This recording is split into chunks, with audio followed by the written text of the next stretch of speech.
Paano mag-add ng playlist sa Facebook? Ganito lang po ang gawin nyo. Punta lang tayo sa ating browser, kahit po anong browser ang ginagamit nyo, pwede yan. And dito, click natin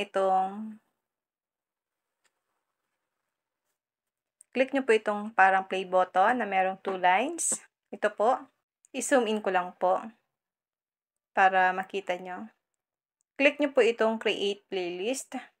Then, click natin ang video playlist. Kasi sa video po ako gagawa ng playlist.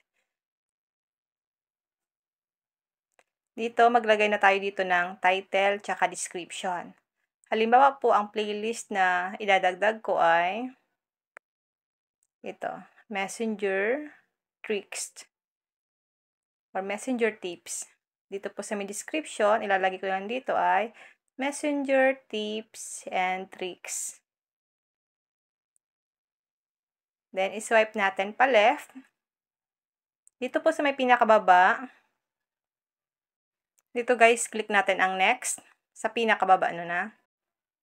Meron po ditong search bar. Pwede nyo po ditong i-search yung mga na-upload nyo tungkol sa Messenger. Dapat po meron kayong hashtag once na nag-upload kayo ng mga video o kaya tutorial.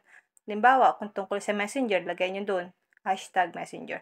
Para once na mag-search tayo dito guys, madali natin silang makita. Lahat ng mga Messenger na topic. Ito guys sa akin, nilalagyan ko talaga siya ng mga hashtag. Halimbawa, kapag tungkol sa Messenger, meron siya dyan, hashtag Messenger. O kaya, kapag tungkol sa Facebook, hashtag Facebook. Kaya po, once na gumagawa ako ng playlist, madali ko po silang mahanap. Then, i-check lang po natin ang checkbox para mapunta siya sa gagawin natin playlist. Maganda rin kasi guys, once sa may playlist tayo para madali pong mahanap ng mga viewers natin ang kanilang mga video na gusto po nilang mapanood. Ito guys, i-checkbox lang natin. Ito po yung mga tungkol sa Messenger. Gusto ko po kasi guys, nakagrupo lang sila. Then, click na po natin ang Publish Playlist.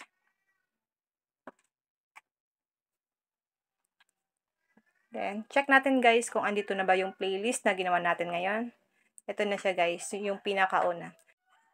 Ganun lang po kadali ko paano po gumawa ng playlist sa ating Facebook. May natutunan ka sa aking video. Huwag mong kalimutan na i-follow ako sa aking Facebook page, Positive Mind, at sa aking YouTube channel, RK Willow.